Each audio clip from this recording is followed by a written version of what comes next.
नमस्कार holistic healing को आपण समस्त को स्वागत। आज वोमेन्स डे आमे नारी माने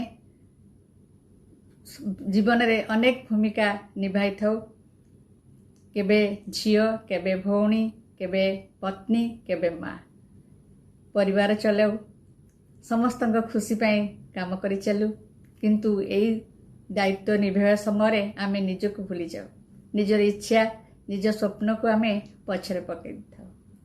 किंतु आज दिन रे आमे मन रखिया कथा जे आमर जन्म केबे केवल दायित्व पाई नुहे, आमर मध्य स्वप्न अच्छी, आमर मध्य शक्ति अच्छी एवं संभावना अच्छी।